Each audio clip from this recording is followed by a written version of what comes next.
We'll move on to the Urbana Council meeting when the clerk is ready.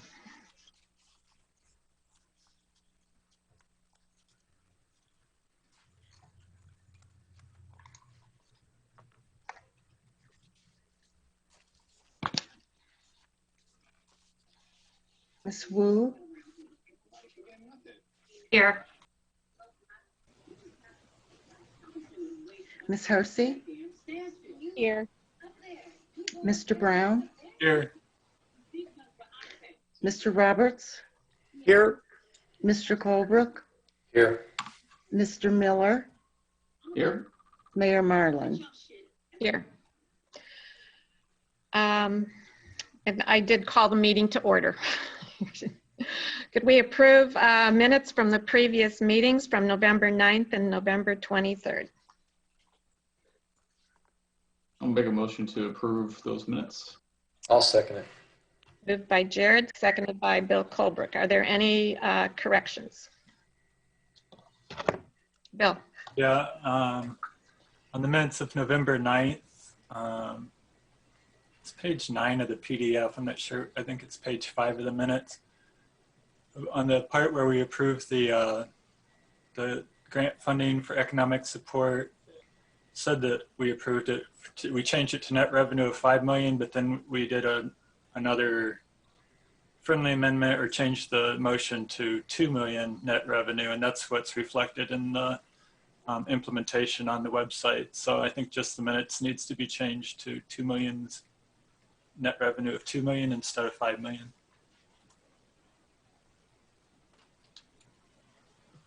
Okay. Did you get that, Phyllis? Yeah, I got it. Okay. Okay, any other corrections? Thanks, Bill. Will the clerk please call the roll? Wu? Yes. Ms. Hersey? Yes. Mr. Brown? Yes. Mr. Roberts? Yes. Mr. Colebrook? Yes. Mr. Miller? Yes. Motion passes. Any additions to the agenda? I don't believe there are any.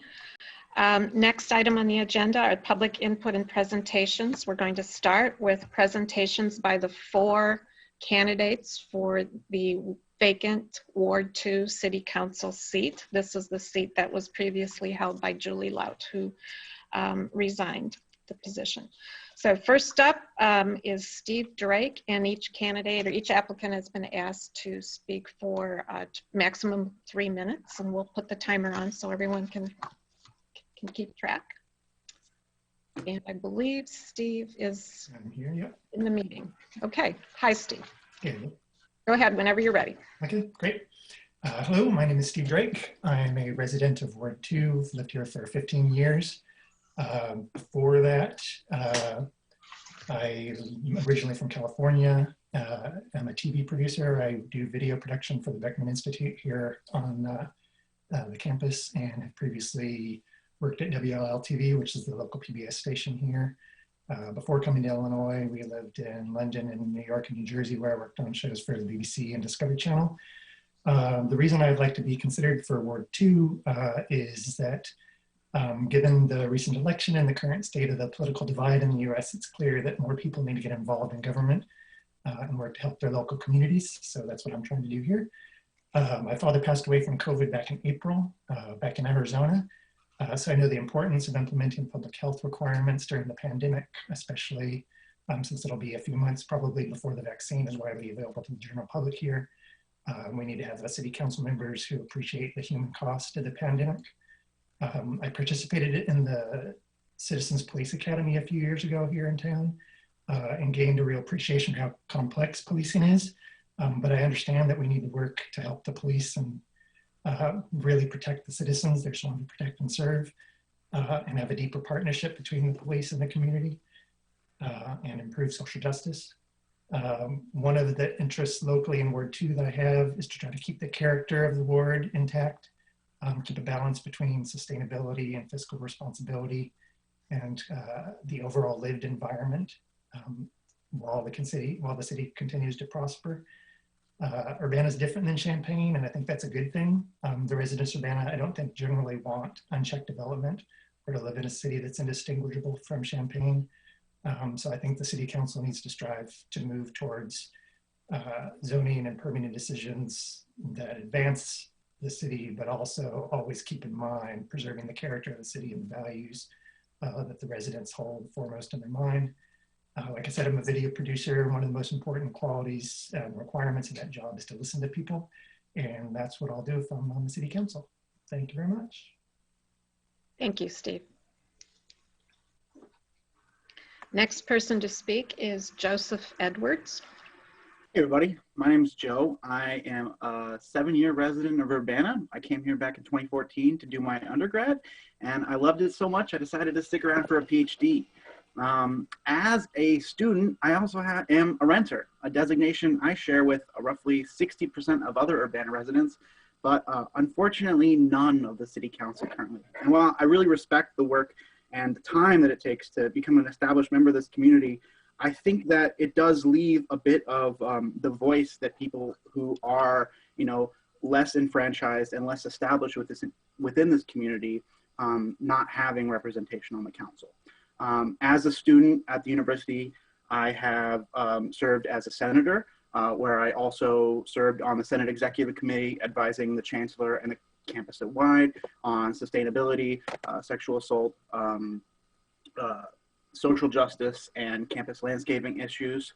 I have chaired the Student Sustainability Committee, where I'm responsible for roughly $1.5 million annual budget to provide for sustainability grants. So sustainability really is at the heart of what I would like to do for Urbana and over the next 5 months in this seat.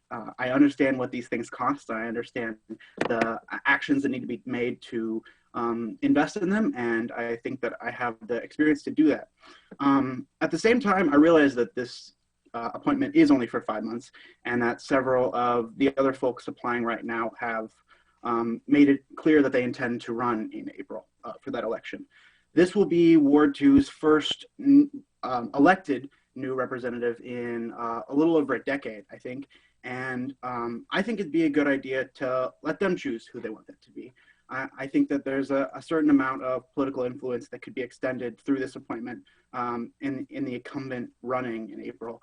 And I think that not having an incumbent coming in, filling that seat, that elected seat with new blood would really be best for the district. So thanks for having me, and I hopefully look forward to working with you in one way or another. Thanks, Joe. Next up is Christopher Hansen. Can you hear me okay? Yes. All right, good. Okay, my name is Christopher Hansen. I've lived in Urbana for about 18 years, if you count my undergrad time here. You guys have heard from me before, the last time the Ward 2 seat was vacant. So rather than, I guess, giving you the same spiel, I thought I'd just tell you a story. So last month I was speaking at one of the city council meetings, as I often do, and I was criticizing someone, as I often do. I don't remember who, but Bill Brown was chairing the meeting. It was actually a committee of the whole meeting. And Bill Brown interrupted me, and he asked if I could direct my comments toward the council as a whole. And he explained that the organizational chart of the city has the council and the mayor at the top.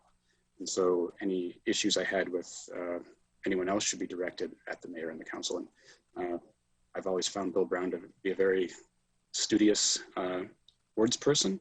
So I kind of just took his word for it. But last month when I was handing in my election petition to run in the upcoming election for Ward 2, I was in the kind of the foyer of the city building, handing it over to Wendy Hundley, who was always very polite and helpful. And I happened to see the organizational chart of the city of Urbana up on the wall. And Bill Brown wasn't quite right. The city and the mayor, city council and the mayor are very near the top of that organizational chart, but at the very top, it says people of Urbana. And I think that might be a fact that's gone missing in a lot of what the council has been doing lately. So I mean to see that changed. So that's why I'm applying for this seat. And as you guys know, I'll keep working on it, whether I'm on the council or not. Maybe it'd be smoother if I were on the council. I'm not really sure. We could find out. It's only 5 months, so I'll leave it at there. Thank you. Thank you. And last to speak is Eric Sachs. Good evening. So I'm Eric Sachs. I've lived in Ward 2 for over 10 years. I'm a scientist by profession, so I'm a believer in data for having good conversations and coming to effective solutions. And we are a community of about 41,000 people, so it's also important, I think, to make sure there's good input and representation from the community as a whole. And if I were a council person, I would seek to engage with the community and bring as many of those views forward as I could. And this is especially important now as we are developing a new comprehensive plan for the city, and getting involvement will be critical to getting this right. I think some of the major issues facing Urbana are revitalization of the downtown. I think we have a great need to have mixed use and have more people living downtown so that the businesses are well supported, and working with those who can make that dream come true.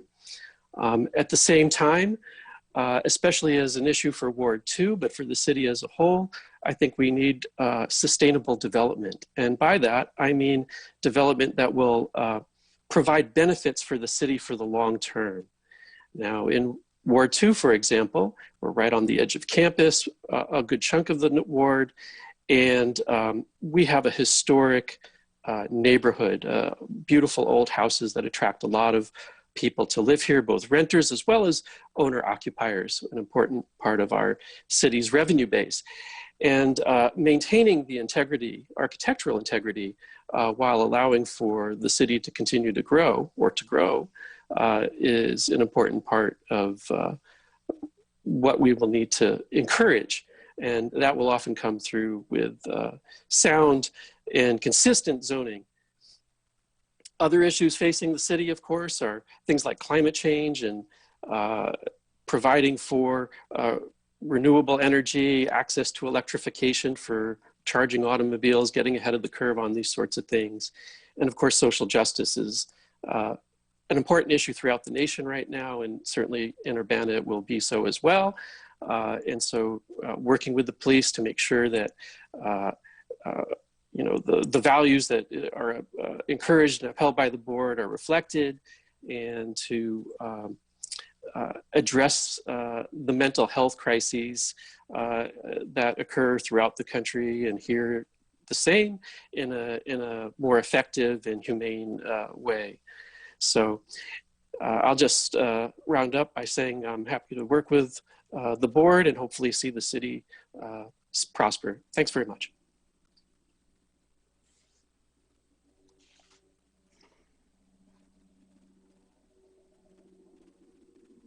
Next step in this process is that I plan to bring a recommendation for appointment to a special meeting of the Urbana City Council next week. So that'll be at 7 o'clock before the regular committee of the whole meeting will be held.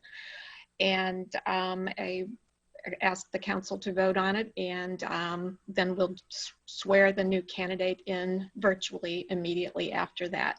I want to thank everyone for applying. We have some very strong candidates. I've interviewed everyone at this point, and I'll be checking in with city council members later this week to get your thoughts. The applications have also been shared with the city council members. So again, thank you very much to everyone who spoke tonight, and we should have a new Ward 2 representative by this time next week. I wanted to, move on, we wanted to introduce Darius White, who is one of our newest staff members working in economic development. Stephanie McMahon, would you like to introduce him?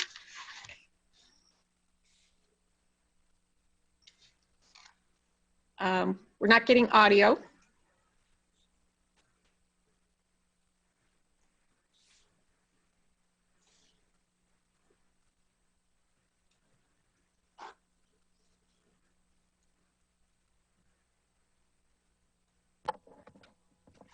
now? Not really, no. How about if we ask Darius to introduce himself?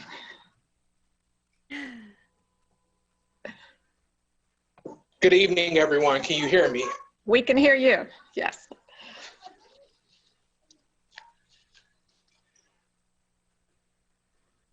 Excellent. Once again, my name is White. I'm joining the city as an economic development coordinator. It's truly a pleasure to join the city. I look forward to helping our business community and giving back. Before this, I was with the Urbana Business Association as well as the Champaign Park District. Me and my family have been residents for Urbana for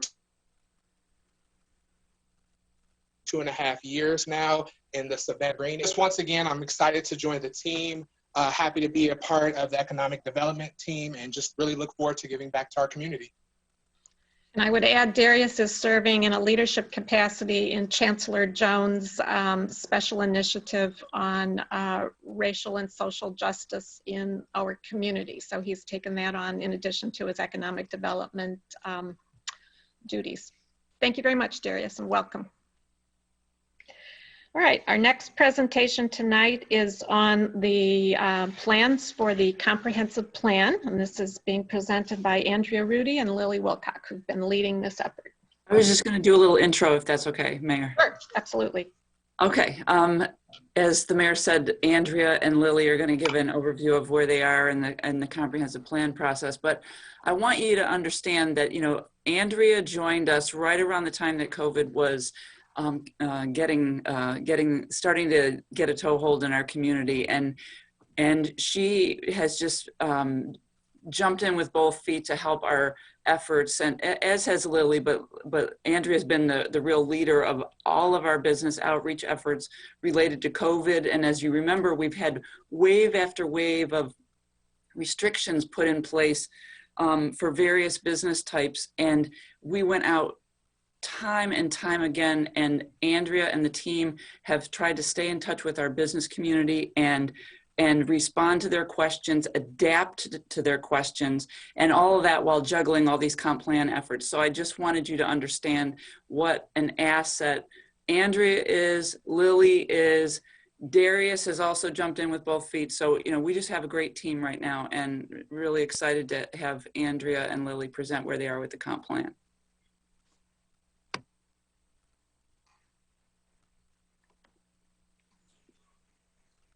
Can you unmute, Andrea? Sorry. Thank you for this opportunity to be able to update you on our activities over the past few months. As you know, Lily and I have been dedicated to this, and couldn't be a better partnership, I think, between Lily and I, to have her planning expertise and my background more on the strategic side and having the business background. It's just been a great combination, and we just can't wait to share some of the things that we're doing or have been doing with you and the exciting things that we have planned. I'm going to share my presentation here, and hopefully that works just fine.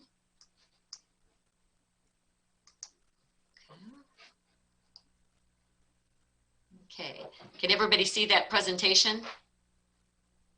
It looks good. Okay, terrific, thank you. So I don't need to tell everyone what a comprehensive plan is, but traditionally it's a plan that contains a general vision and goals to guide policy, development, and resources for the city. Urbana, however, is doing it a little bit differently in that we not only are incorporating the traditional aspects of a comprehensive plan, and you can see some of those here, transportation, land use, housing, etc., but we're also infusing many aspects of Urbana life, and that includes our arts and culture scene. So we really want to capture from our communities that populate Urbana, we want their ideas on what makes Urbana unique and how we can capitalize that and going forward. Everybody's familiar with the roadmap that we presented early in this process. The roadmap is just that. It's a guide, but things are going to change as we go. Just for instance, with COVID hitting, that certainly made us take a detour a little bit on some of our plans. However, it also gave us the opportunity to look at things differently and how we're going to outreach during this time. So people are already more accustomed now. They know they can't meet in person on different things anymore. And so they're receptive to Zoom calls, et cetera. So we're capitalizing on that. And you'll see some of the tools that we have in place that Lily has been diligently working on, our website in particular. And you'll see some of that later in some slides.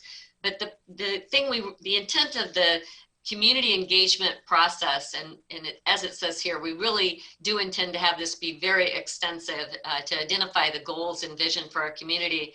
But we want we want to provide the opportunity for all of Urbana's diverse population to have a voice.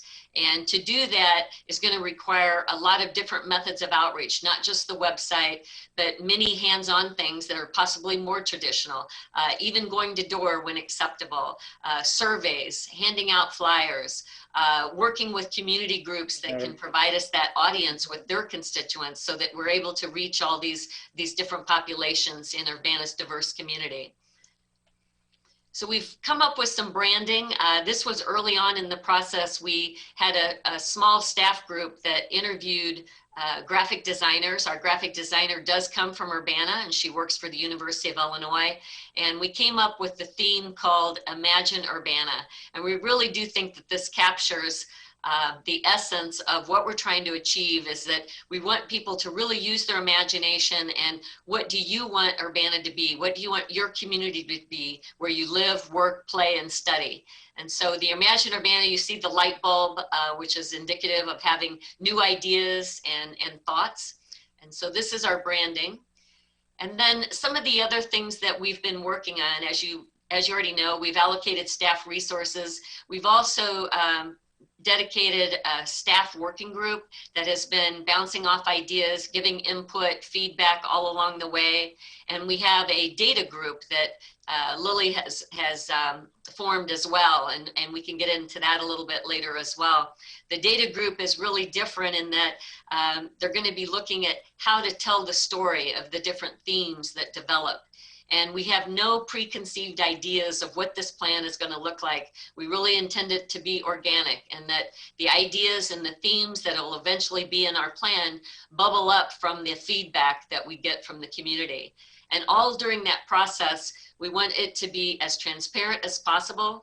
When you see the website, when we launch that in January, all the feedback that we receive via the website will be visible to everyone. We're not editing out negative comments. That's what we want to hear. We want to hear that kind of feedback. We will, of course, edit out anything that might be not follow our public input policies as far as derogatory language, things like that. But we want to hear positive and negative feedback, and it will be posted on the website. How do we think that we're going to be able to reach all these populations? How do we determine the success of that? We're looking at the website, of course, will have a registration field where people can put optional information where they live. They can even put their ward in there, which is information we'd like to gather to know what specific issues impact each ward. But we don't know, it's optional. And so we're really going to be monitoring the type of feedback we get, knowing what the different populations are in community. And if we don't see that we're getting a big enough percentage, we're going to have to regroup and find other ways to outreach. And many of those things will be hands-on. And we'll go into some of these tools. So the staff working group, we talked about the designer. One of the other things that we're going to do all along the way is have informative videos to really tell people about their community, different aspects of it that maybe they're not as familiar with. So having experts in residence, for instance, maybe a speaker on affordable housing, to know what that really means in our community and what that entails, so that people can give us feedback on what they think about that and what they think about how that can apply to our comprehensive plan and our vision for the community. So some of these outreach tools, we have everything from, like I said, the website to postcards that we intend to give people to return either via some sort of ballot box that they can drop them in, mail them back to us. We'll also have yard signs that talk about how they can text to us, giving them a texting tool that they can easily provide feedback if they don't have internet access, they don't have access to the web, they don't necessarily have to have a smartphone in order to text. So that'll be another option that we can use that we think that people are really going to be amenable to, especially during this COVID pandemic that we're all in. So again, identifying voices throughout the community. We've got a list, and I'll show you that in a minute, of some of the groups that we've identified, not only to reach out to specifically, but also to provide us a way to reach their constituents. And we've already started meeting with some of those folks as well. So we're calling those community partners. And for instance, just this past couple of weeks, we met with the Arts and Culture Council. We've also met with Champaign County Continuum of Service Providers for the Homeless, which contains a very large representation of agencies and groups that we've now exposed the plan to and are trying to work with them to get involved with the events that they're having. So that's a way that hopefully we can spur interest as well as trust in the process, because we're going through groups that hopefully different populations are familiar with and are already interacting with. We had a great meeting last week with Danielle Chenoweth and some of the programs that she has where we really feel like we can outreach specifically to the homeless and hopefully get direct feedback from some of her cohorts. So the list that we've identified, and this list keeps growing, and we know it's going to evolve as we go through the plan. These are groups that we've identified that we know we want to get specific feedback from, but there are many, many other groups and subgroups of these groups that, that we're outreaching to as well. You see on here that we have youth, for instance. We want to know what our future residents want to see in the community. And we have just signed on an intern that comes from the excellence program at Urbana High School. And we hope to be able to use her to do outreach to youth via social media and other ways that we can reach out and get their feedback as well. We also have the University's Urban Planning Department has dedicated a graduate level course this spring to our plan with the goal of helping us outreach via community engagement methods that they'll come up with. So a different avenue to be able to outreach to the community. So specifically on our website, we went with a provider that really specifically has expertise in municipalities. So they understand the different confidentiality aspects of working with the city, that the information that we have, and the different planning processes that we go through. So the group that we went with, one of their features that we specifically liked was called the Idea Wall. And it's a place where people can go on and post general comments about various topics. And from that, we hope then to get feedback in these various kind of buckets, whether it's affordable housing or infrastructure, land use, safety, sustainability. So these are topics that we hope will then lead into our themes from this various feedback that we get off of this Ideal Wall.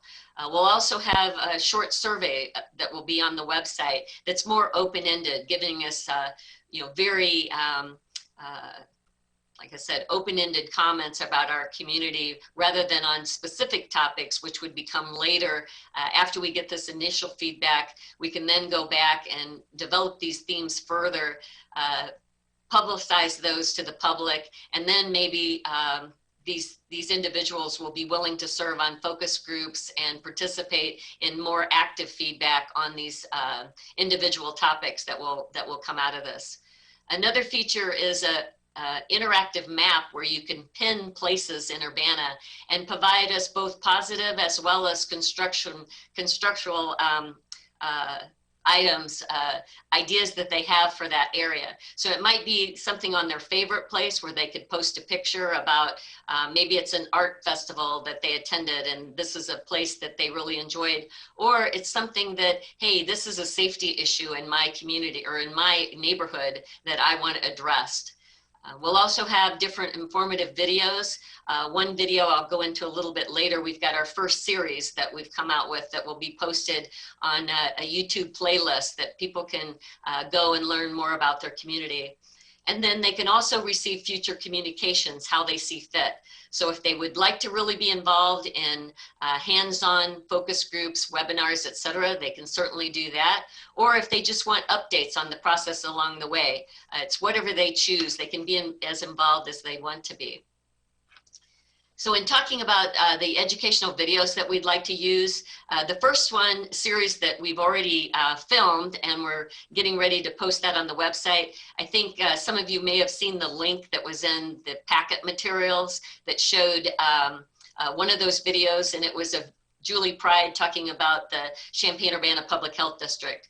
Well, the other groups, you can see them listed here. So it's every agency that has an impact on our community and also is funded by property taxes from our residents. So we're giving a little background on what those groups do, what their mission is, and what services they provide to our community. So we thought this would be helpful for people to get additional information about our community. So our timeline for this next year, our launch for the website will take place in January. We're getting close to that. We're doing some testing on it to make sure everything's working properly. Our staff steering group is going to be looking at that even tomorrow, getting some experience in navigating that site and hopefully finding any bugs ahead of time. The educational events, those are going to be ongoing. We're meeting with partners right now that can give us that feedback and those events that we want to get scheduled. So we'll be scheduling events really that whole first and second quarter of next year. We hope to have participation in numerous events for outreach. So joining those community partners and sharing information about the plan, but more importantly, having access to their members so that we can get the feedback that we need to develop the plan and the vision for our community. So as I mentioned, this first phase, we'll get feedback, which will help us identify themes, and then we'll be able to share those with the public to get additional feedback. So all along the way, we want to be transparent. We want to get feedback as we receive it. We'll be doing various interim reports along the way to provide more information, especially to the Plan Commission and of course City Council. And we'll be refining that feedback as we get more public input. So we intend to have a preliminary report this fall that will go into more detail, not just the themes, but really more of an executive summary that we'll be able to provide. So that's our background. I know I covered a lot of information. I can't wait to hear the questions that you have and feedback that you can give us to help us refine this. And if you have specific questions, Lily's here as well. And hopefully between the two of us and Carol as well, we can answer any questions you have. Thank you. Any questions for the team? Mary Alice? I guess you kind of answered several of my questions that you went through the presentation, so thank you for that. One of my concerns was reaching out to the youth. It's usually challenging when we're not in COVID, and especially now, so I'm really happy to hear that you have an intern. Is that what you called her? Yes. That's great. That's fabulous that you have an intern. There's also I know personally of some university classes that have looked at projects in Urbana, and I'm going to send you some of the professors who've had projects that have looked at different elements. I love the idea of the map. I mean, that's one of the things that I was thinking about was how can we visually allow people to kind of just draw on the map what they would like to see. So you guys have done a fabulous job. I really thank you. I'm really looking forward to this process. It's something that's need to be done for a long time. So I'm really happy we're dedicating the resources that are needed for this. So thank you. Thank you. And we also, on the data side, we've gotten some information. I know, Mary Alice, you of course have volunteered to help with some of that data analysis, and also on the Plan Commission too. The chair of the Plan Commission, Mr. Fitch, has volunteered his help as well. And believe me, we will take advantage of any help that we can get. And Lily, just on the data, since we mentioned that, if you could talk a little bit more about the storytelling aspect and when we're going to be getting into the data stories. Yeah, absolutely. So traditionally, when a comprehensive plan comes around in a community, staff will usually prepare a really extensive kind of report on very broad and general specifics from federal level data. And that's really great, but it doesn't really communicate very well or very succinctly a lot of the issues that are very pertinent to the comprehensive plan. They really affect people on so many different levels. There's a lot of hot button issues that we've all seen come to City Council recently that really tie into a new comprehensive plan. So what we're trying to do is collect this initial form of feedback, and from that initial feedback, you know, broad feedback, dial it down into what the information that we can provide, and trying to rely as much as possible on city level data that we do collect already across the different departments of the city. So we actually have a lot of information. It's not sometimes the easiest or the prettiest information that you could ever, you know, use, but it's something that I think is going to be really tell a lot about the story of how we got here and where we want to go, and also kind of address some of those issues where sometimes you see a lot of misinformation or you see a lot of serious questions that being asked of people. And so we're going to try as staff really hard to delve into those and provide information about Urbana and those issues in a story form, not just a big 300-page report. So that it's digestible. Yeah. Great. Any other questions?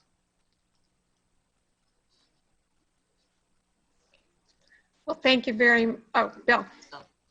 I mean, it's going to be really challenging, I think, if everything's going to be remote still for the next few months, to reach out to like students and parents of students in schools and things. If there are opportunities to like do some actual events, maybe if things start opening up later in the spring, to work with the Park District and School District and actually get that that demographic, their parents and the kids. I think that's one that we don't really hear from a lot, and especially when everything's electronic, some folks don't have the same access or same willingness to do things online. So I think that's something to kind of focus on too, is maybe working with co-marketing or doing some events with the Park District and School District who are already involved with that set of people maybe. Yeah, I think that's a great point that you bring up, and I'm sorry we didn't elaborate on that further. We are preparing for different events that we hope that are in person. For instance, we have one of our outreach methods is using a mobile whiteboard. Now, pre-COVID, we could have been there and we could have been writing down ideas or having people write those ideas on the board. We're looking at that a little bit differently, providing maybe Post-it notes that people can write their own and post it when we're out at different places. Maybe we're, downtown, we're outside the library, something visible, trying to do it within COVID guidelines. But yeah, we're really trying to think out of the box on how we can still reach people in person. And I know we heard that from our intern too, Lily, when we met with her. Interesting, she said that students still are better one-on-one. And so I think we all think about these groups in social media that they all are part of, but to get information from them, she said you can't do it as a group. You have to reach out one-on-one with them, even if it's just one-on-one via social media. But she opened our eyes up, and yeah, everything's different right now, and we have to be adaptable and be willing to listen to other ways of outreach. So like I said, that roadmap, we're going to take a lot of detours along the way, but I think our product is going to get us there. Any other questions? Well, thanks, Andrea and Lily. My goal for this whole process, large speaking, is I wanted it to be a about civic education and civic engagement. And that's what makes this process, I think, as valuable as the product, because it's going to get people involved. And really, we are developing a vision for the future of the community. So all the different ways we reach people is going to have an impact on this product. And as people have seen, we use the comp plan to guide development, to guide planning, to guide zoning, to evaluate everything that comes, many of the things that come before the city council. So this is a great opportunity to help educate the community, to engage the community, and we're looking very much forward to this process. It's already been extremely helpful to this point. So thank you very much. Thank you. Thank you so much. All right. Next item on the agenda is public input. And we'll go to attendees. First person with a hand up is Alan Max Axelrod. Good afternoon or evening. Could you put the clock up? I'm going to be a little disorganized. Thank you. Much appreciated for 4 minutes. So I wanted to talk to you about Illinois American Water. And I talk about this from personal experience, but also from some observations. I hate them. I hate them a lot. I have to put my water in a separate container with a carbon filter and let it sit for 10, 15 minutes before it's safe to drink. Back when I had a roommate and we didn't know that we needed this filter, there was a change that happened with our water, and it was like a flick of the switch. When we started to, as we had done for years prior, drink from the tap, we started to get migraines, both of us. A film basically remained in our teeth for hours. We couldn't even get rid of it by brushing our teeth. We called Illinois American Water, and they came, tested the water, said it was fine, and then suggested a filter. And fortunately, at least, the cheap Brita filter that we were using seems to be enough. But I bring up that anecdote to convey how I feel about the fact that Illinois American Water is hiding behind gaps in state law to refuse to even disclose disconnect notices to the Champaign-Urbana Public Health District. I double-checked the state statute, and it only required that of electric and gas utilities. It does not require that of water utilities. And when looking in this region and seeing that Springfield has a municipal water supplier, Decatur has a municipal water supplier, Bloomington and Normal have municipal water suppliers. I'm wondering why not us? That's a larger project, might even create some union jobs. The more immediate need is to apply pressure to Illinois American Water, who is still allowed to disconnect people. And the latest conversations that I've had with public officials is that they still are. That said, I know that our working relationship isn't great. I just thought that I'd provide you that information. I also wanted to say thank you for providing the shelter homes for families in the Carl rental units that have been in Ward 3. I know that real estate taxes cannot exactly be extracted from those properties. I think that's a really good use of those properties. I want to suggest that we look at maybe expanding that practice via more inter-unit agreements, whether it's with Carl or with the City of Champaign.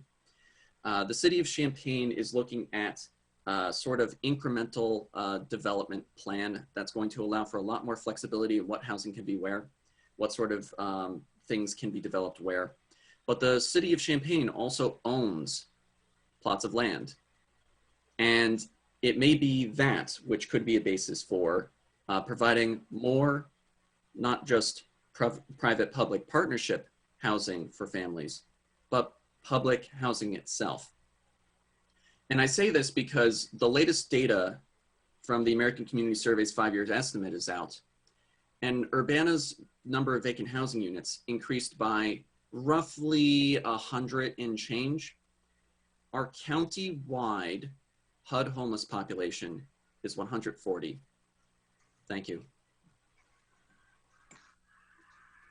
Thank you. Next up is Minnie Pearson.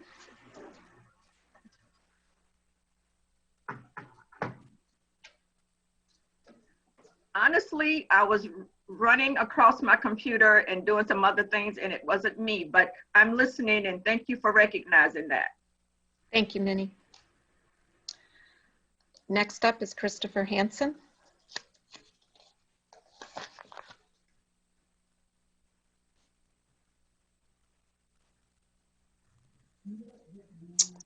Hi, can you hear me? Yes. Hi, Christopher Hansen again. There are a great number of accumulated issues, mostly in regards to public access to the Urbana government, that have not been addressed or are not being addressed. For example, all of the FOIA violations that have been very well documented at this point. The city just lost a FOIA lawsuit, and that's going to cost the taxpayers. I'd like to hear the council speak about those issues further. Issues about Open Meetings Act, public speaking times. There's one issue that I hope you guys can clarify right now after I finish speaking, which is when you passed these speaking rules, did you intend that members of the public would be able to speak up to 4 minutes if that's how long the speaker wanted to talk? Because that's not what the city attorney is arguing. The city attorney is telling the Illinois Attorney General that the speaking rules do not state who has the authority to reduce a speaker's time. So that his argument is that at any point, I mean, for example, right now the mayor could mute me at this instant because the council didn't make clear in their written rules who has the authority to reduce a speaker's time. I think it's obvious that the council meant that a speaker should be able to speak up to the time limit. But I hope the council can clarify that. Also, the council did not define what a virtual meeting is in section 2.5 of the city code. That caused some problems at our recent electoral board hearing because it wasn't clear. Well, it was clear to me that you should have been following section 2.4 of the city code. But I think you guys need to clarify that and what applies to hybrid meetings. I'd also like to know, I sent you guys an article recently where the city administrator had, essentially said the city can threaten or is threatening sanctions upon board members for disclosing information about closed sessions. And my understanding is that is illegal, and I made some citations to support that. I can't find anything in the city code or Illinois state statute that would allow the city to sanction council members or board members for disclosing anything about closed sessions. So I'm hoping you guys can explain that, because it seems like a pretty serious free speech problem. I'll also note that the city hasn't released any official statement on the Alea Lewis arrest. I mean, there were several meetings and many statements issued, claiming that the city, the police department didn't do anything wrong, but we know that's not the case now. So I'm wondering when there's going to be some official clarification there.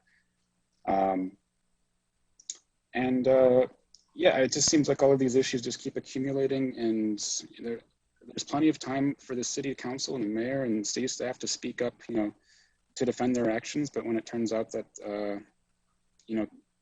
actually misconduct or things weren't done properly or legally, we just go silent to the public, and I don't understand it, and it causes people to get frustrated more and more over time. And I think it was last week I tried to make the point that I think it was Dennis Roberts, multiple council members who said, oh, public input is getting better now after we had these new rules in place. And I think that's a misreading of the situation. I think what's happening is some portion of the public is just completely giving up on the city council because they feel they've brought these problems forward, and they tried and they tried and they tried, and were essentially told to go away.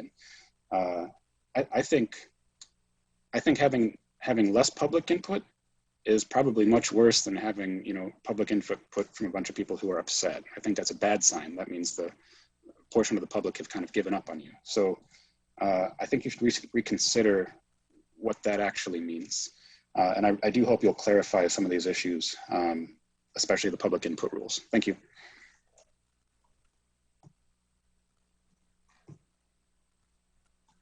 Okay, next speaker is Tracy Chong.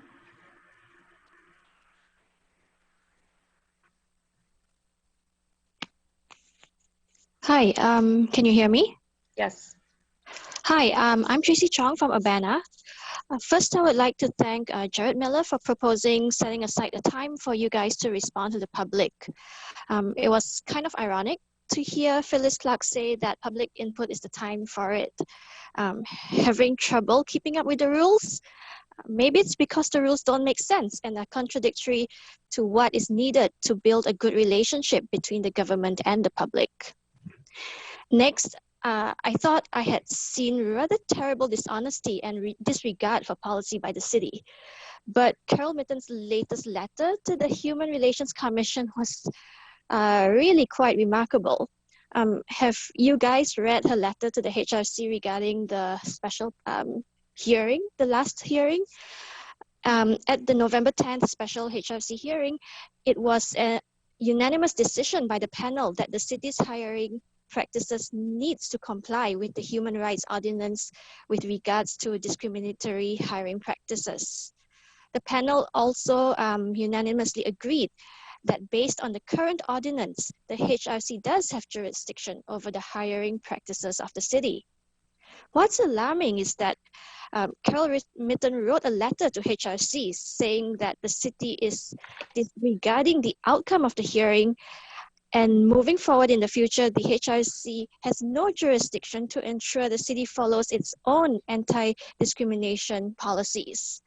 She also then says that the outcome of hearing is void because of a technicality.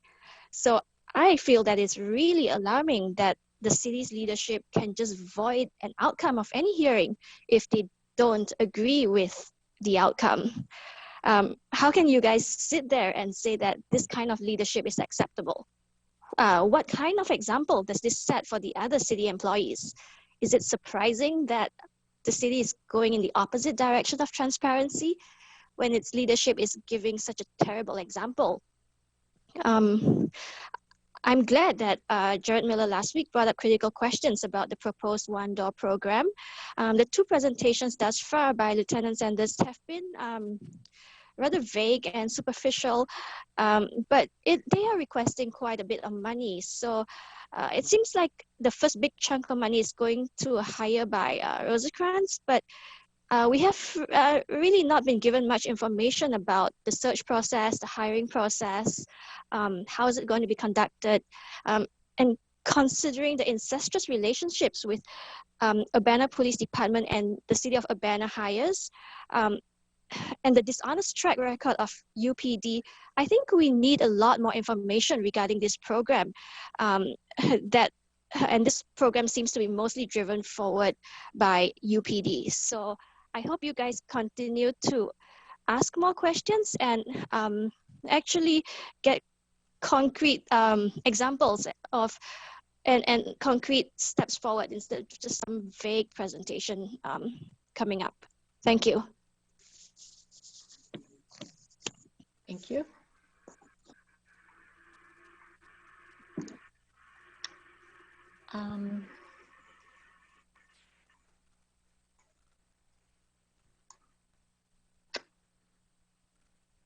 Sarah Nixon.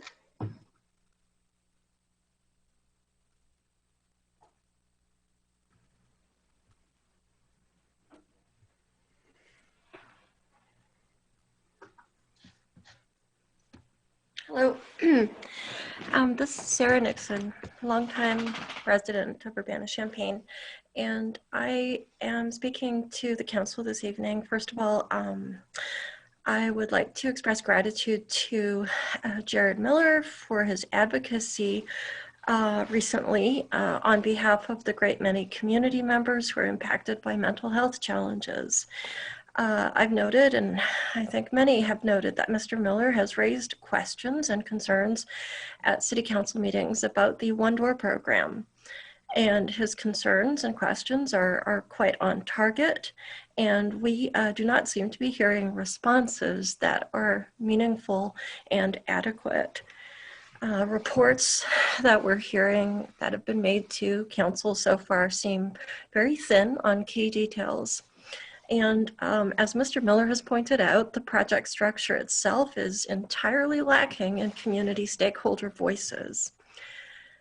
So for one thing, let's talk about homophobia, transphobia, and Christian fundamentalism. I'd really like to see the City Council meaningfully address the fact that CU at Home is a fundamentalist Christian organization. And we've seen the Urbana Police Department just slip them in, CU at Home, slip them in under the dorsal as a fait accompli. Look, Ma, CU at Home is our service delivery partner. No deliberation, no open call for submissions from competing and more philosophically inclusive and holistic mental health services providers, no vetting process. Instead, we have a hand-picked done deal. Here's who we're working with. And so who are we working with? An organization whose mission philosophy is homophobic, transphobic, and vilifies any religious or spiritual path that is not biblical fundamentalist. I'm truly concerned that no one but Alderman Miller has addressed this issue. I've raised it during public input during at least one City Council meeting before, and I'd really like to know where the City Council members stand on inclusivity. I'd like to know if you share my concern for religious inclusion and advocacy for the LGBTQ community. We're hearing a lot of rhetoric and lip service from the city about reaching out to our populations, our communities, our marginalized, populations within Urbana. And yet here we have an issue where you're dealing with a community crisis mental health services provider that is going to be responding to members of the community who are experiencing very vulnerable moments, very vulnerable crises. This provider needs to be 100% secular, not faith-based. I mean, that should just go without saying. As well, people struggling with mental health concerns are extremely vulnerable mentally. Again, that goes without saying, it's self-evident. And we often see this kind of vulnerability exploited by unscrupulous religious organizations and cults who, pursue an agenda to proselytize, convert, and so on. This is extraordinarily unhelpful for members of the marginalized communities whom I've already listed, who are in need of crisis service intervention. I feel sure that if actual psychologists and therapists were actually actively involved in planning the One Door project, they would insist on eliminating the Christian mission agenda of CU at Home. What else? People struggling with sexual identity and or sexual orientation issues are, of course, another population that is disproportionately impacted or can be disproportionately impacted by mental health concerns. I fear that people in these groups will be vulnerable to re-victimization should they pass through the threshold of the Open Door program. Again, biblical fundamentalists condemn much of human sexuality as evil, most particularly. Thank you very much, Sarah.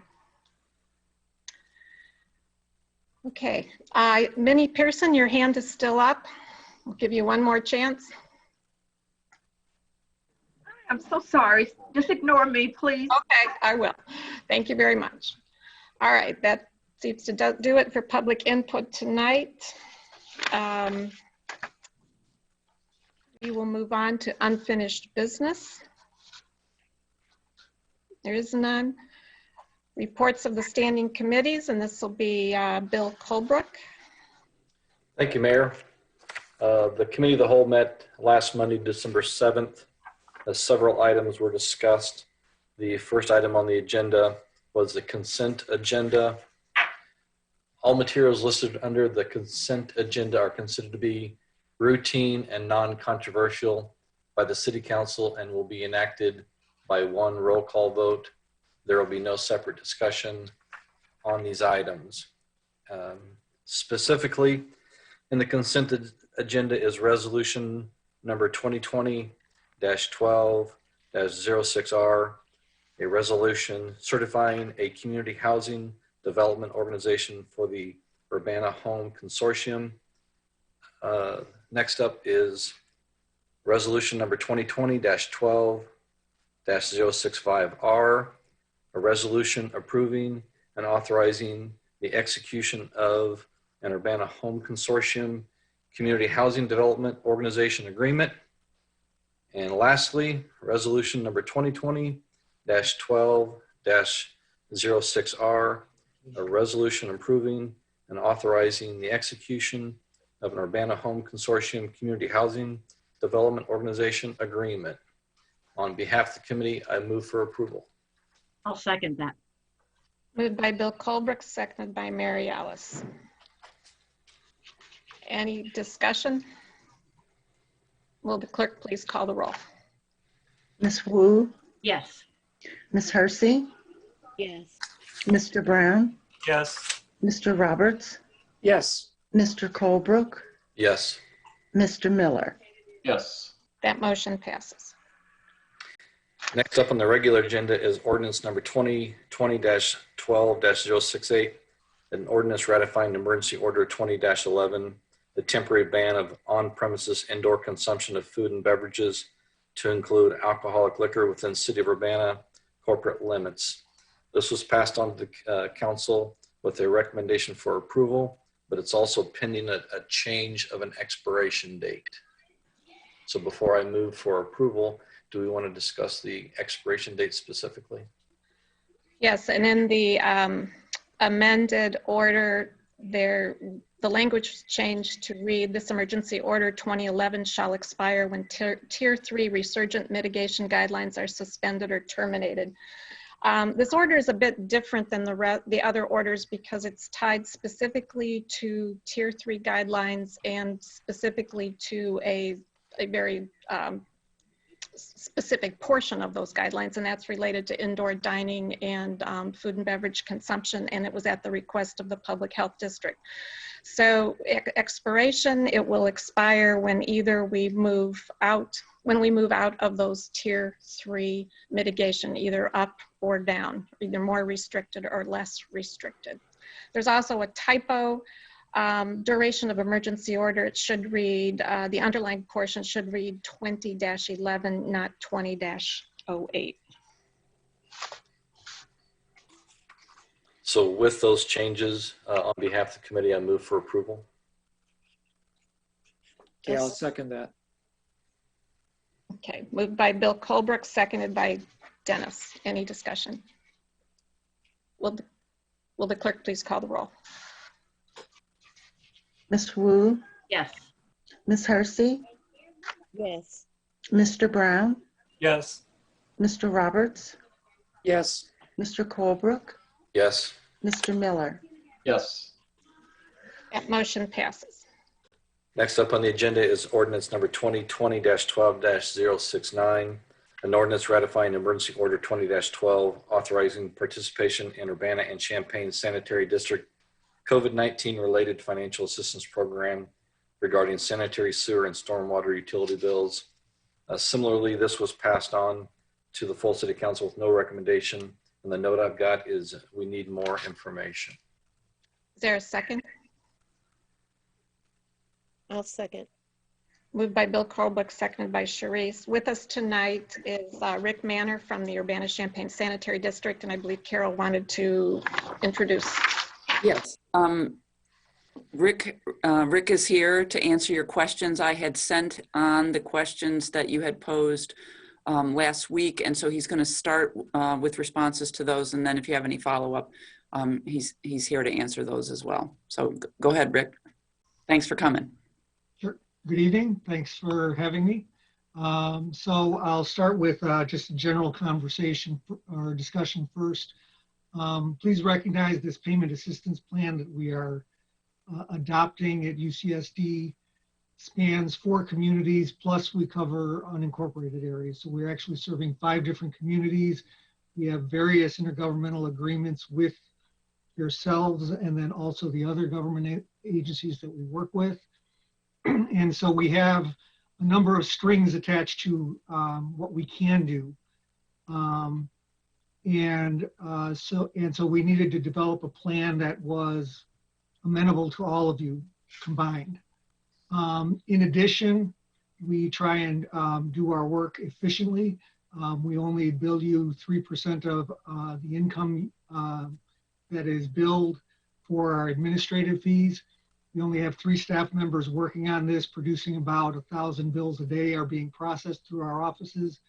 And so that too provides some degree of limitation on how much we can customize and do unique things with any set of individual bills.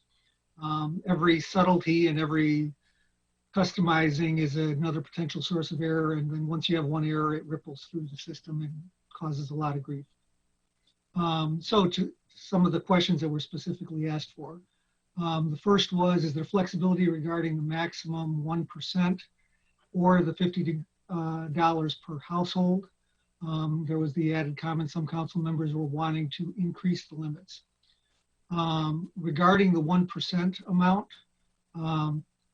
that we feel is likely to be something that will last for a few months. And so the intent of this program is that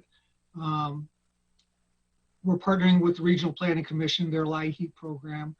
They will process various applicants, forward the appropriate accounts to UCSD for further processing. So we'll have a lot of interaction between ourselves and the Regional Planning Commission on a weekly basis. In addition to that, as we see people partake in the program, we will be communicating with your finance departments in regards to how much is being used up. So I think that 1% number can be examined over time. And if we do find that it is problematic, we can be talking to you about exactly what is possible.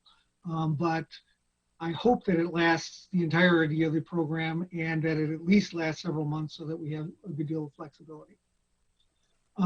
Regarding the $50 per household maximum benefit, first I'd like to point out that that's your write-offs is $50. UCSD is also talking about a $50 write-off that is in addition to that. And so the amount per household is $100 in the most extreme circumstances. This one, I will rely on the idea of keeping things consistent amongst all the communities and say that we did intentionally set it at a level that we thought would be amenable to all of the communities. In regards to the ability to go beyond that, I'd say that one thing that is very important is to recognize that this is not an exclusive program. This does not have to be the only program. And in fact, it hasn't been because we have not had a program before now. Regional Planning Commission and LIHEAP have solicited grant funding for other opportunities. And there's other assistance programs out there. And all of those are and always remain available in addition to this. And so this is not the only solution to wastewater utility billing problems in the city. This is just one of the possible ways that things can be resolved. And so in particular, if Urbana Council sees, in particular, if you see gaps that are significant and important to you, I'd recommend you recognize that this is here and a known quantity. And if you want to expand and fill those gaps, that you are able to do that. And that I'd recommend you consider going that way rather than just talk about increasing this one program as being the sole solution. There was a question about what's an average cost of a bill. Recognize that the bill for our services are what we call our user charge, and the bills for your sewer maintenance charge both are based on the water usage. And so it varies up and down depending on how much water is used in a given home. But a typical bill is about $30 for a typical 4-person household or something like that. Of that $30 per month, about half of that comes to UCSD for payment for user charges, and about half is shared with the communities either for maintenance charges, stormwater fees, and then in Urbana's case, your recycling tax. Next question was how many bills are behind? District-wide, about 10% are past due any amount. We have seen a sharp uptick recently in the number of people that are past due, and that is concerning because frankly, 10% is tolerable. It's worrisome. Going much higher, it starts to become increasingly worrisome and concerned. Within the city of Urbana itself, there are 636 residents that have any amount past due. Of those, roughly a third, 211, are more than 90 days past due. And a good fraction that are in that last category that are at least 90 days past due, a good fraction have not paid since COVID started back in March. And we've just seen their total indebtedness increase incrementally month by month by month. But then the average amount, when you look back at all 636 accounts, the average amount past due is about $63. Next question was, do people have to participate in LIHEAP? And there was a concern about Social Security number and citizens and non-citizens with and such. So first, in the general question of partnering with LIHEAP, this is at UCSD, I felt very pleased to find that we could partner with the Regional Planning Commission, and they're working on LIHEAP. I've known about LIHEAP for decades because they've been around that long. I think it is a very good, well-established program. In particular, also, it's well known already amongst low-income community that there is this option for assistance, and recognize that any program that we develop would need participants to come to it. And we at UCSD employ exactly 0 people in our PR department because we have nobody to do that. 3/4 of our staff runs the plant. The other quarter are in the administrative area. And so we're pretty lean. And so we really don't have any mechanism to do a good job on the PR aspect of things. And so we thought partnering with the Regional Planning Commission worked out really well. They have staff that have been doing this for a very long time. And that's also important because there's a lot of subtleties and complexities in terms of privacy and things like that. And they've already been doing this and they have that down. Whereas if we tried to start up anything brand new, I would have great concerns about how well we could do that as essentially being the first time at bat needing to hit a grand slam. And so I much prefer handing the bat off to somebody who's been doing this for a long time. I did reach out to them and inquire in regards to a citizen requirement, and they said that that does not apply. And that I do remember being impressed with their privacy agreements in their contract when we were negotiating with them our intergovernmental agreement. They originally provided us their contract with their private utility partners, and it had extensive issues and practices in that they already do in regards to privacy. Much of those details were cut out from our agreement with Regional Planning Commission because basically the amount of information that we are going to be sharing with Regional Planning is tiny. They will be doing their standard review of accounts on income verification, but that is what they already do for all of their other LIHEAP programs. With regards to UCSD, they'll be just checking off a box saying, yes, they qualify for LIHEAP assistance. And they'll be checking if there is a past due amount for a UCSD bill. Once they check off those 2 aspects, they will forward that account information to UCSD and we'll take it from there. And so we won't have any information in regards to privacy that we don't already have in our own billing system, that we need for our own billing system. But in regards to the LIHEAP and the eligibility, our 2 vats of information are distinct and separate. All that we will be getting is accounts and addresses for us to look at and to assess. And then lastly was, Carol was asking, or there was a question in regards to the recycling fee and the logistics of forgiving that. And frankly, I'll have to say, we'll have to get back to you on exactly what to do about that. I need first to have a better understanding of your preference. and then we'll see what we can do in regards to that. And unfortunately, that's all that I can say right now, in addition to the limitations that I mentioned earlier about government issues and intergovernmental agreements. We have one more issue, which is our billing software. And so if it's not in the program, I may not be able to do it even if we would like to. And so I can't answer that particular question right now fully. We're still working out the logistics ourselves. And with that, I think I've addressed all the questions that you pre-provided, and I'm more than happy to answer any others. Any questions for Rick? Mary Alice. Thank you, Rick, for all those details and for coming tonight. I think one of the issues with the citizen question was whether or not somebody needed a social security number to apply for LIHEAP. And there are many international people who don't have a social security number because they're not working, because that's the only reason that they would need one. So are you familiar with that process? I'm not familiar enough to answer that intelligently. I do understand that they work with people across the county, and that my expectation is they have probably addressed this adequately, because they immediately said, oh, sure, we have no problem with non-citizens. So to the extent that a non-citizen wouldn't have a social security number, it seems to me that they should have addressed this in some way. I don't know what it is, but I can look into it a little further if that is insufficient.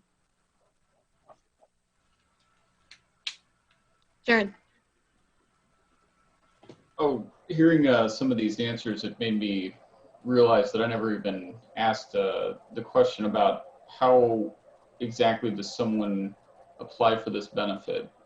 Is it if they apply for LIHEAP, UCSD gets a notice, but it's the overall LIHEAP application itself? There isn't a separate application that's going to exist just for this relief by itself. Right, that we tried to piggyback on top of the LIHEAP program as much as possible.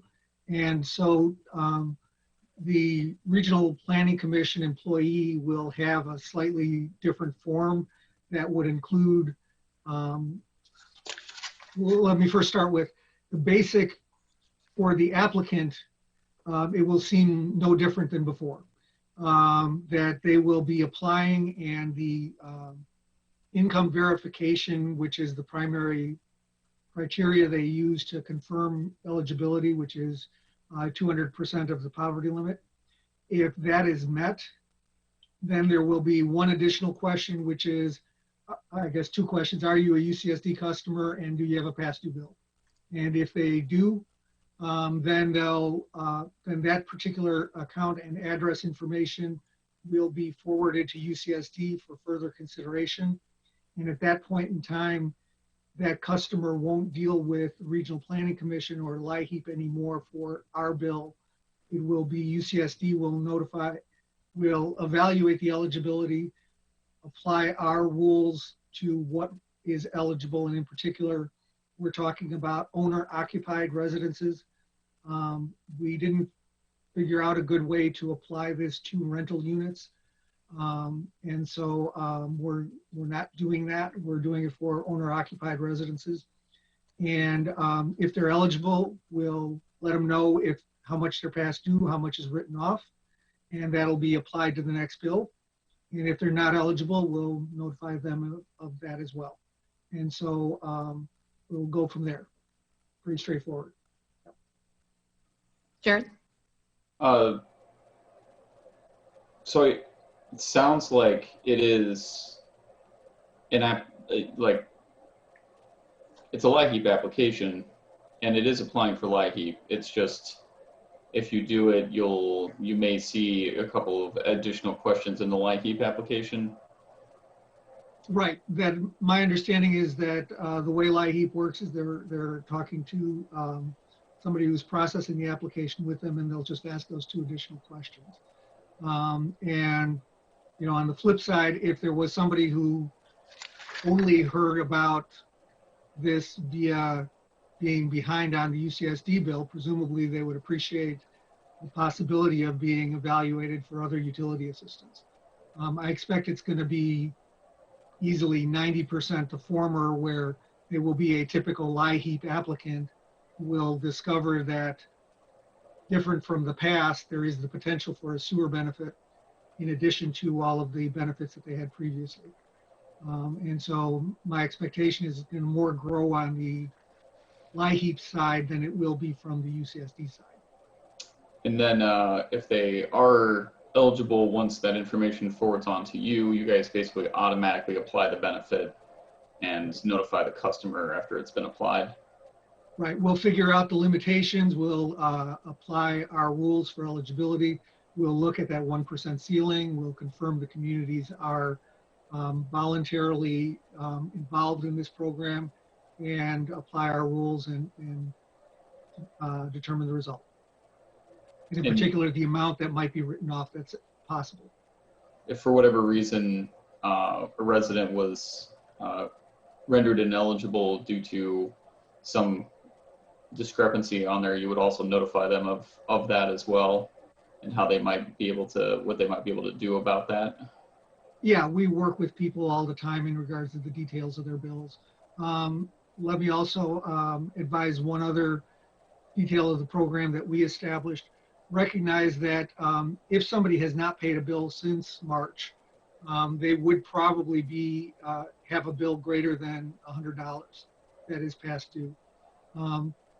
And so one other aspect of the plan that we have done and already established is a payment plan option, which people can voluntarily participate in right now, which talks about getting people to fully paid off within a year. If there is still an outstanding balance after the payment assistance write-off has been done, the people will have to, the ratepayer will have to participate in a payment plan to bring it around to full compliance and fully paid off bill. And that's the idea, that this is meant to be an assistance plan. It is not meant to just be something where we're writing off debt across the board, because if we did that, well, frankly, our bills have to be paid. So there is an obvious limit as to how much we can just write off across the board. The vast majority of our income comes from user charges. And so completely eliminating user charges or making them voluntary is about as impractical as the city making real estate taxes voluntary. You know, it just, we can't do that. We still rely upon people actually getting a bill and paying for the service that they've used. Rick, do you know, you gave us a percent of Urbana citizens who are behind of any amount. Do you have a total of all of what is behind owned by those citizens right now? I can give you the district-wide numbers off the top of my head, because we just had our board meeting a week or two ago. We've had about 400, and now it just ramped up to $560,000 total indebtedness, any amount past due. And that was spread out amongst, I believe it was 4,000 some residential accounts.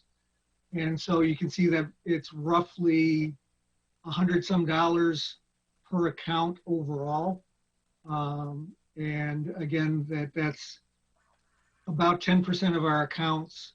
That is closer to 5% of our total income. Yes, 5% of our total income from user charge, plus or minus, you know, 5 to 10% max. As you can imagine, that amount is tolerable for a 1-year situation. If we were to double or treble that amount, it starts to become much more difficult to absorb, because our income situation really is a zero-sum game. If we void bills on 10% of the people, the other 90% have essentially a 12% rate increase to pay for that. And similarly, if we went to the point of half the people not paying, the other half would have to pay double.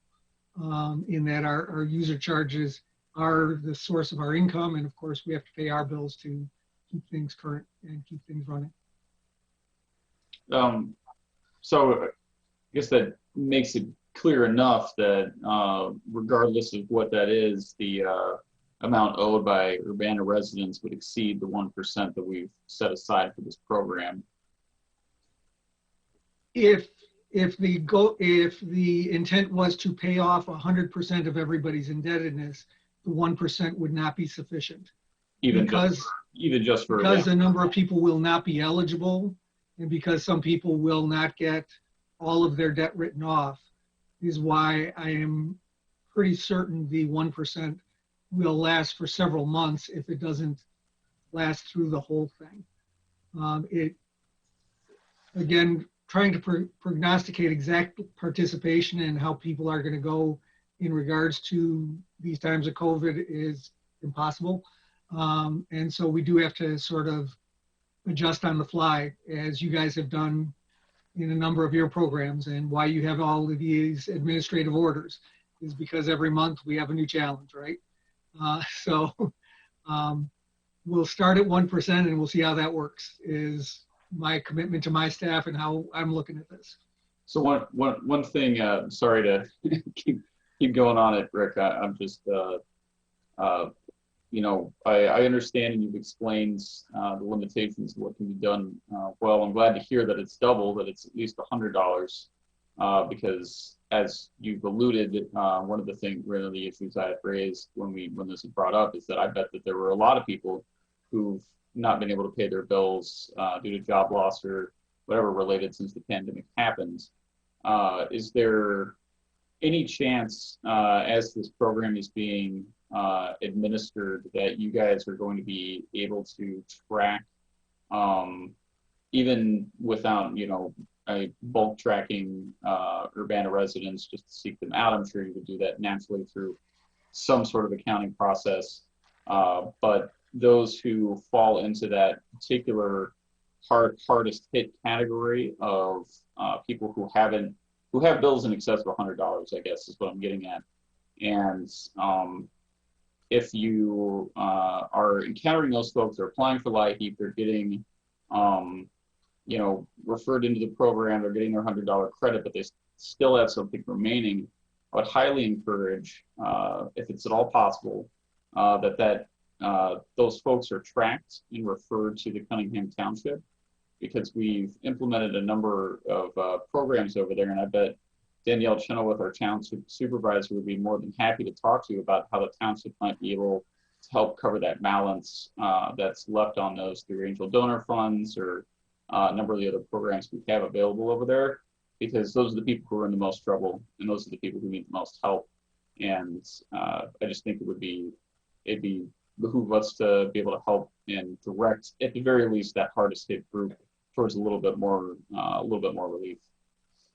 I will reach out and contact her and confirm what reference we can make, but yes, to the extent that they would be amenable to us referring people to them, we can provide that information to essentially everybody. Hey, if you're having problems with bills, here's a resource to go to. One of the things that I note is that our bill is one of the smaller bills that people may be facing. If they are behind in our bill, they are certainly behind in other more significant and more substantial bills. And so I imagine the person in that situation is looking for any lifelines they can manage to get you. So thanks for that advice, and we'll work on forwarding that information. Thank you. Okay, so before you again is the ordinance to the emergency order, the ordinance to ratify the emergency order, which will provide about up to possibly $26,000 in relief. Motion was made by Bill Colbrook, seconded by Sharice. Are we ready to vote? Mary Alice. I have one more question. Rick, so if somebody is in arrears, what happens? You can't discontinue, you can't shut off service to sewers. So what is it a legal issue? What happens if somebody falls so far into arrears? Well, so pre-COVID, we did have the ability to disconnect water connection for our bills. Most times the water bills were an initial reason why somebody gets their water shut off. And so our procedure is slower than theirs. And so usually people get their water shut off for a water bill delinquency before UCSD. But once in a while, there have been people who are delinquent on our bill worse. And so pre-COVID, there was the threat of water disconnection.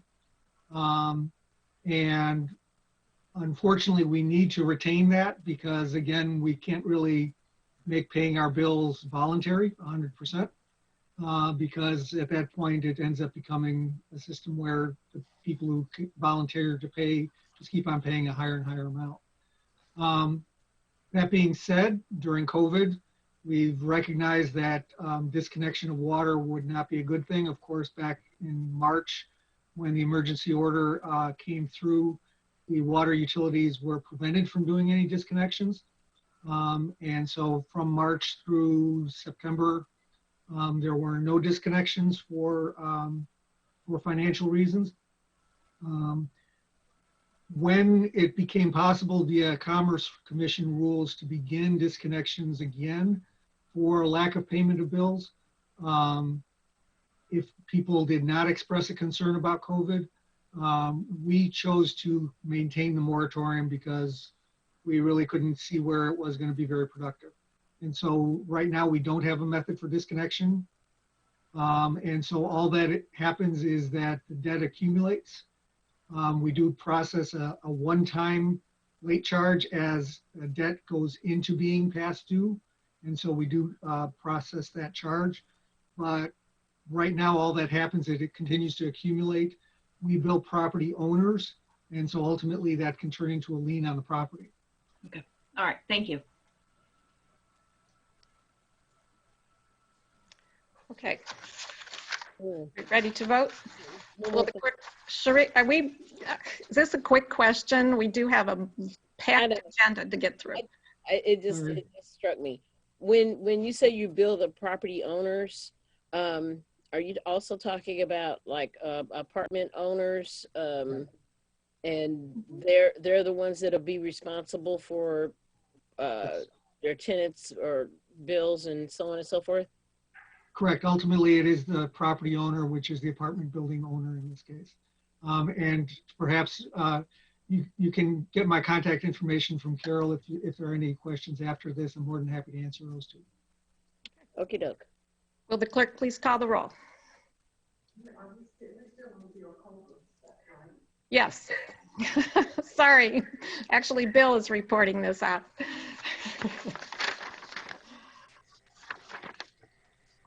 That was a question from the clerk.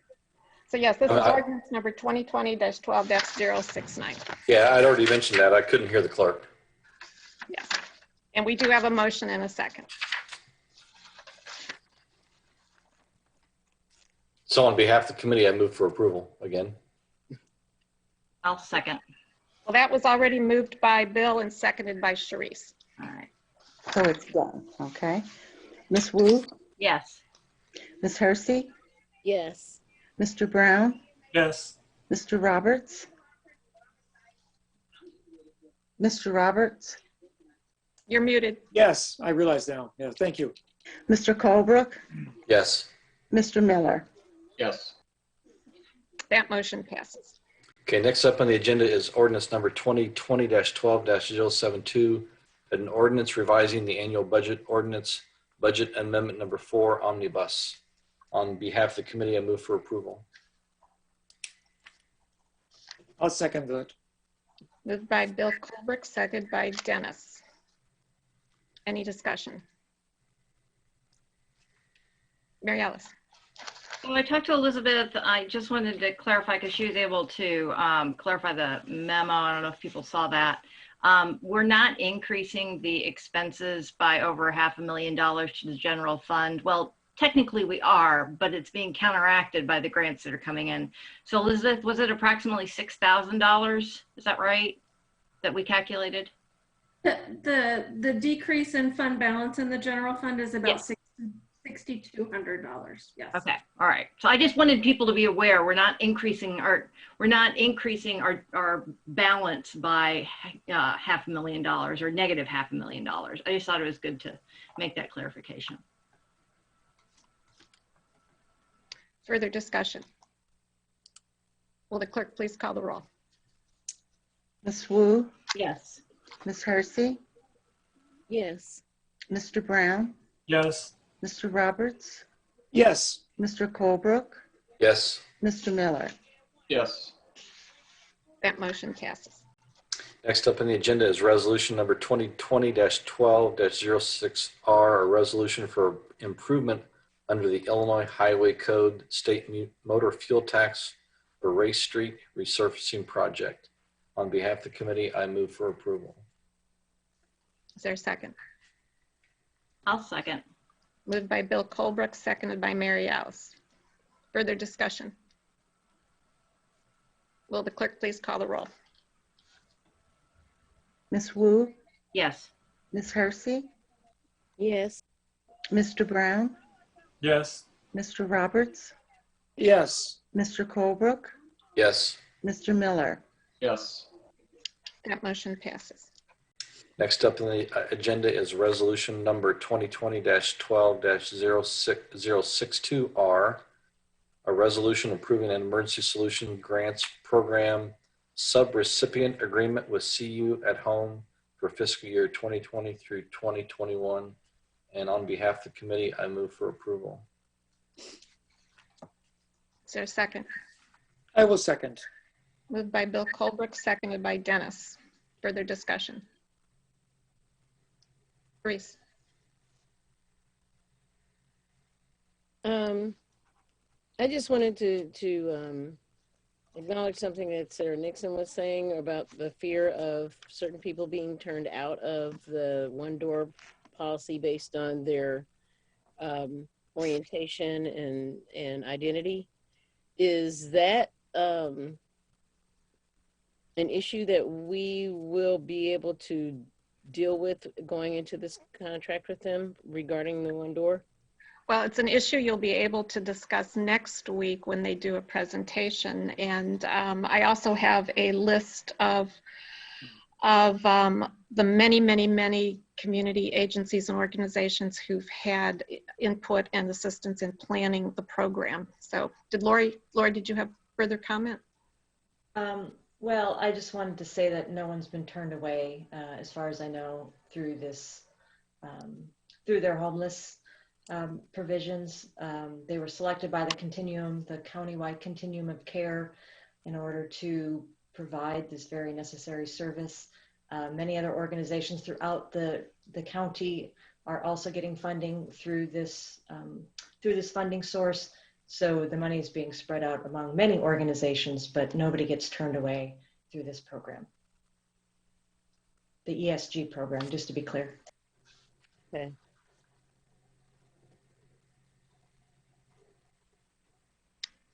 Will the clerk please call the roll?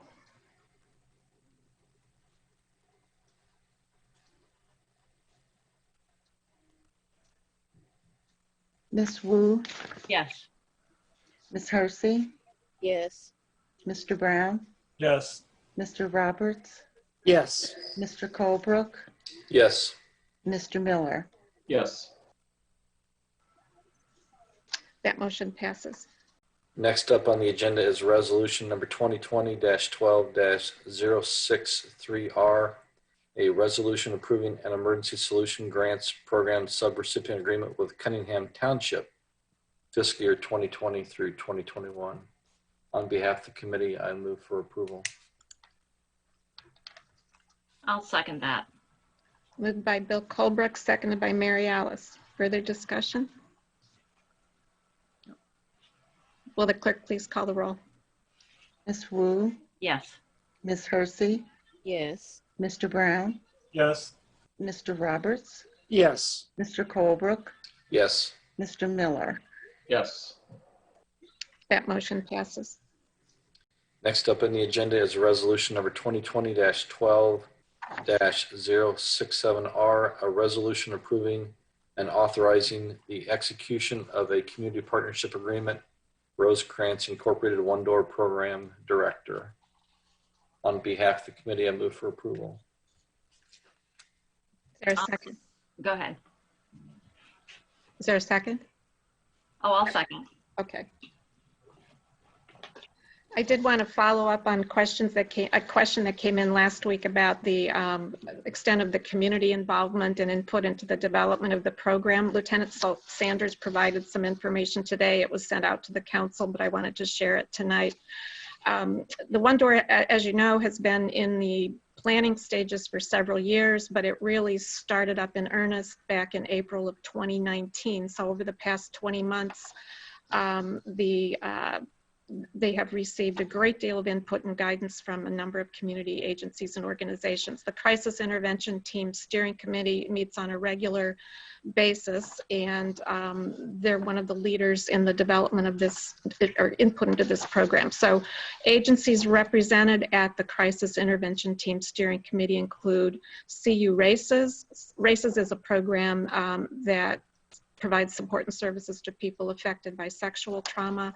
Carl Hospital, Champaign County State's Attorney's Office, Courage Connection, Pavilion, Lifelinks, Champaign County Healthcare Consumers, Cunningham Township, Champaign County NAMI, that's the National Alliance on Mental Illness, Prairie Center, CU Autism Network, Veterans Administration Danville, Salt and Light, Champaign County Mental Health Board, of course, CU at Home, Rosecrans, OSF Healthcare, the police departments from Parkland, Champaign, the Champaign County Sheriff's Office, Rantoul Police, Urbana Police, and MetCat. Lieutenant Sanders has also met with representatives from United Way, several Champaign County board members, Smile Politely Media, Senator Scott Bennett's office, and he's provided formal presentations to the Champaign County Mental Health Board, the Reentry Council, the Community Action Board, the Community Coalition Executive Board, the Coalition of Service Providers to the Homeless, the Urbana Council, and the CU Public Health I-Plan Behavioral Work Group. So there's been a very broad spectrum of agencies and organizations involved in the development of this pilot program. And again, I'll remind folks that next week there will be another presentation on the plans for the launch, and the representatives from the main partnerships, that's Carl, Rosecrans, CU at Home, and City of Urbana will be here next week. Jared, I'm sorry. Yeah, go ahead. Okay, just a quick follow-up, and I, of course, have seen the email with the list of organizations, but I guess it's, you know, my immediate reaction to it was, well, in what way? You know, it doesn't, listing a lot of people you had a phone call with one time or talked to for 5 minutes or exchanged a couple of emails with, or, I could have considered having had input on it because I've commented on it in city council meetings. That doesn't necessarily mean I had a substantial input to it. So I'm just curious, I know you've been a part of the process, obviously, to what extent are the folks on that list, strong contributors, medium contributors, just honorary contributors because they were involved in a meeting one time. I mean, it didn't really offer a lot of insight into the process. The Crisis Intervention Team Steering Committee meets on a regular basis. So they're the ones who have been providing probably the most regular input and guidance. As far as what each individual organization contributed, I can't tell you at this point, but it's something that we could, if you'd like more information, we could get that, or I would say could be provided next week at the presentation. Sure, it's just, it's just one thing to make a list of who's out there, and it's an entirely different thing to say what their involvement has actually been and what somebody's actually contributed. And I'm really just getting at, there just hasn't been a lot of information that's been shared about this. And again, I just don't feel like, I guess a lot of people have been talked to, but I'm just worried about community input and people actually being able to be a part of creating this, and not just a bunch of top tier administrative people and organizations deciding how something like this is going to get administrated and done. So, well, the other thing to keep in mind, this is a pilot. So in a pilot, you launch it and you plan for it, you launch it, and then you adapt and learn from it as you go along. So I think there will be opportunity for us to learn from the experience and also for us to continue to gather input. And really until you try it and are on the street and, you know, having it operate every day, that's when you really get the valuable feedback and based on experience that you need. So there will be opportunity all along for input to modify this program and adapt it, and we'll learn from it as we go. Bill Colbert? I'm not going to speak for the steering committee, but I can assure you it's more than just a list. The steering committee, like the mayor said, meets on a regular basis. The agencies that have been listed have had substantive input along the way, as the One Door program has been a regular agenda item at the steering committee. So those agencies, in my opinion, represent a wide breadth, you know, across the community. It's just not figureheads that meet.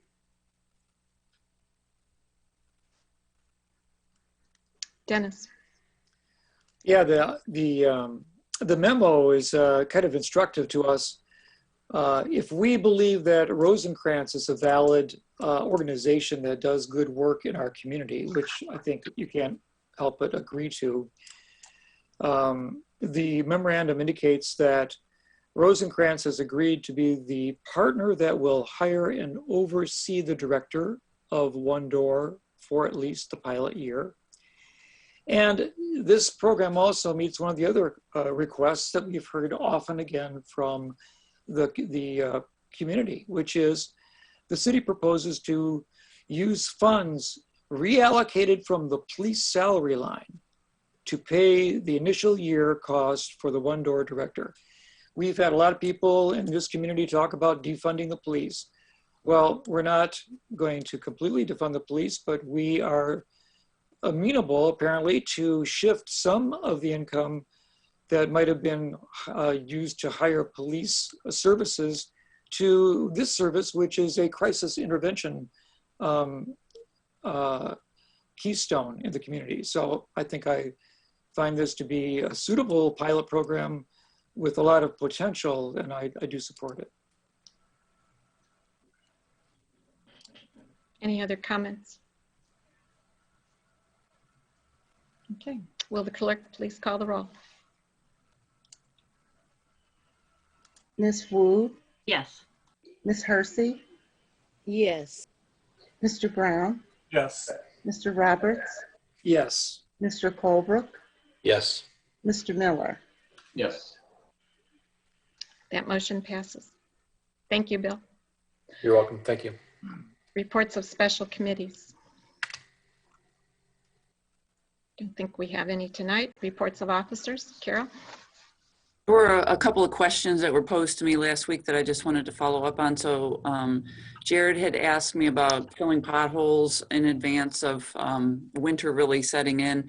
And I talked to Tim from Public Works, and our crews are out and they are working in as much filling potholes as they can with their work routines. And also we have the pothole patcher that's out, that's you know, sort of a self-contained machine that only requires a single operator, and that's out on a regular basis. And we do have a source of the asphalt emulsion through the winter, so we'll be running that all winter long.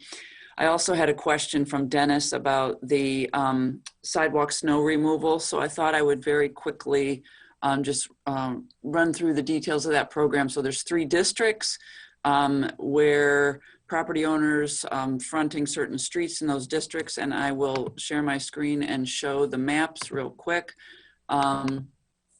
This is the University District.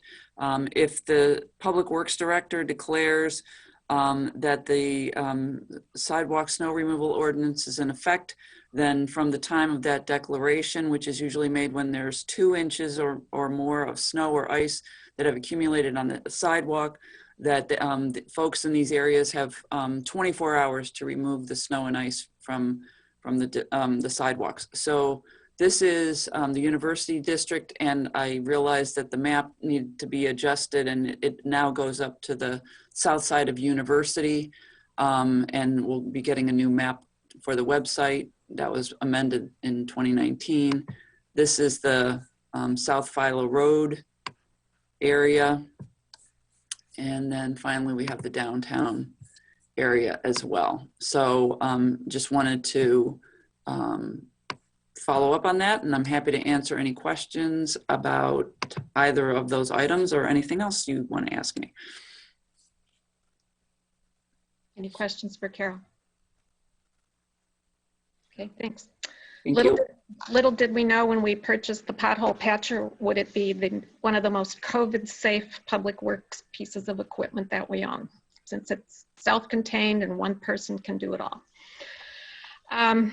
I just had a couple of items I wanted to share with you. Number one, Senator Tammy Duckworth's office has invited mayors in Central Illinois to a meeting on Wednesday. She wants to, for 30 minutes, she wants to learn more about the economic impact of COVID on municipalities. We could take about 30 hours to talk about that, but we'll try to get our message across. So I appreciate that opportunity. Again, that's going to be Wednesday afternoon. We continue to meet with the university on the possibility of expanding the university's saliva testing process to the community. This will be a strategic rollout in the community. It won't be open to every single person in Urbana, but they are trying to identify the most vulnerable populations, people who need it the most, essential workers, and that sort of thing. We also learned today there's a possibility that we can apply for more Cures Act funding that would cover the cost of the test. One of the limitations is that the university can't afford, of course, to provide this test to everyone for free. So we're going to have to come up with a way to pay for $20 for a test for each person twice a week. So hopefully we can access Cures Act funding, and plans are underway, of course, for distribution of the vaccine in the community, and they expect to get the first shipment of vaccine, fairly limited amount, this week, and that will go to healthcare workers and then people in long-term care facilities as the first tier, but the vaccine should start arriving very shortly. Okay, and I'll keep you posted on there's a lot in the works this week. Hopefully we'll have some more news on saliva testing as we go forward. Okay, under new business, we have a staff appointment, Shannon Clark, and this would be for the Deputy Finance Director. And I believe Elizabeth wanted to introduce her, and then Shannon is here, and we'll get to meet her. Yeah, there she is. So we're very excited to welcome Shannon Clark to the city. We, as the mayor noted in her memo, we did some minor changes in the org chart in finance when we had some turnover, and so we created a deputy finance director position to make sure that we have appropriate professional staffing and backup, and also as part of transition planning, because sadly at some point I will retire. And so we were very excited to have such a qualified applicant for this position. Shannon is a certified public accountant. She has many years of experience, some of it in government, some in not-for-profit, and much of it in the private sector. So with that, I'll let her maybe say a few words. Yes, thank you. Good evening, everyone. Thank you for the consideration for this position and for your trust and confidence, Mayor Marlin, Elizabeth Carroll, for appointing me to this position. I look forward to working with all of you with the city's administrative departments. And I believe my past experience that Elizabeth noted, and finance experience working in local government, not-for-profit, and the private sector will help to build upon the already documented success, commitment to growth, and the solid core values of the city of Urbana. I'm very grateful for this opportunity, and I'm very excited to become a part of the team. Thank you, and welcome, Shannon. We're looking Thank forward you. to working with you. Thank you. You too. All righty. Next up is Resolution 2020-12-068R, which is a resolution accepting the Urbana Kickapoo Rail Trail Extension Study. I'm just going to turn it over to Gabe Lewis, actually, with the RPC, and he's going to just present for a few moments. Thank you. All right. Thank you, Council. Let me pull up. All right. Can you see Urbana Kickapoo Rail Trail Extension Study? Yes. Excellent. I just want to provide an update from when I was here last in early October. I talked about most of the plan, and we do have 9 chapters. I'm just going to talk about what's in these final 2 sections with public involvement and implementation. Gabe, I'm very sorry to interrupt you. We needed to vote on that appointment, and I was so excited. That's all right. I was so excited to have Shannon on board. I completely forgot to call for the vote. So I need a motion for approval. I move to approve Shannon Clark as Deputy Finance Director. I'll second it. Moved by Sharice, seconded by Bill. Will the clerk please call the roll? Ms. Wu, Yes. Ms. Hersey, Yes. Mr. Brown, Yes. Mr. Roberts, Yes. Mr. Colebrook, Yes. Mr. Miller. Yes. That motion passes. Again, I sincerely apologize to Shannon for not taking that vote. Okay, Gabe, go ahead. Okay, thank you, Mayor. All right, let me go back to my screen share, actually. Okay, so just as a reminder, this study area is 2.4 miles long, and we're looking all the way to Lincoln Avenue. We divided the study into 4 sections. And we, in the October public comment period, presented 5 alternatives for folks to vote on during the month-long period. And we advertised that it was hosted on our website. People were able to provide comments through email or the Google form or mail. And we were happy to get 35 responses. So 32 people provided comments on the comment form.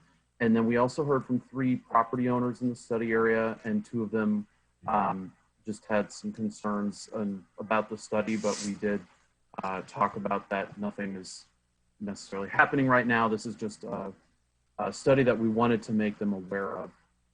So out of the 32 people that submitted comment forms, most voted for alternative 1 or 3. And based on that and all of our existing conditions analysis, that is what we went with for the final alternative. So we basically merged these. Section 1, that is Lincoln Avenue to Broadway, we are proposing to extend this trail on either the north or south side of the railroad, depending on land availability. And then sections 2 through 4 would be on the south side of the railroad. And here you can just see, we've included some renderings that were done by landscape architecture students at the U of I. And it shows what a rail with trail would look like with either a fence separation that you can see in the top picture or planter boxes. So this is looking west towards Carl Hospital. And this is looking east towards Ray Street and Leo Park. This would be going towards the Boneyard Creek Crossing. And then this is even further east towards the Station Theater, where we do have some limitation with space. 2 other comments or categories we included information on in the report, and I wanted to let you know about is we talk about the recent and ongoing work that's happening to continue implementing the Kickapoo Rail Trail. One is work on the 2018 East Urbana study, which includes a grant application. We helped the city submit for Baker's Lane, which is on the east side of Weaver Park, to develop a trail. There's been coordination with the Norfolk Southern Railroad and legislators, and continues to be. I want to note that an expansion of the KRT is a priority of this mayor and council, and so we're happy to provide this study that this helps fulfill that goal. And then we acknowledge that the city, the Park District, and the Forest Preserve, the three major partners in this study, will have to continue working with the active rail line users, which is DART, Emulsicote, and the railroad. And then we also mentioned that there are committees working on this. There's a regional KRT committee. There's a Friends of the KRT group that is formed this year. And then there's ongoing construction and efforts to keep building the trail. So the photo you see is the new section in Oakwood in Vermilion County that opened this year. And then next summer, the section in Kickapoo State Park over the bridge is expected to open. So very exciting to see this continue. And finally, we categorize these next steps after the study into 5 groups, 5 items. One is fundraising and land acquisition. And we did perform a very initial cost estimate for building this trail, which would be $2 million. And so that's why there need to be grants and a lot of, fundraising efforts, private funding, what have you. We do list some sources where that can be tapped. And again, the 3 agencies involved would be the ones that should try to lead this effort. Engineering and environmental surveys also will need to be done. Phased construction, this all isn't going to happen at once, but we're recommending that Section 1 from Lincoln to Broadway or Lincoln to Vine gets the top priority. Addressing the Vine Street Railroad Bridge, since that's going to have to be addressed by the railroad at some point anyway. And then developing trailheads where people can access the trail. And this map shows 12 locations we've identified that trailheads could be placed. So the Urbana Park District Board approved or accepted the findings last week, and we're coming to you tonight with the same request. And the Forest Preserve Board will consider that on Thursday, and we'll be submitting the document to audit by the end of the month. So that's my update, and I'm happy to take any questions if you have any. Any questions for Gabe?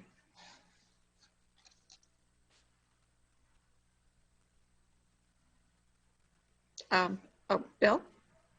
I was just going to move approval. I'll move approval of ordinance number 2020-12-068R, resolution accepting the Urbana Kickapoo Rail Trail extension study. Is there a second? I'll second it. Moved by Bill Brown, seconded by Bill Colbert. Council discussion? Okay. Yeah. I would. Dennis? As usual, the Regional Planning Commission has made an extremely thorough and intriguing report. So kudos to you guys.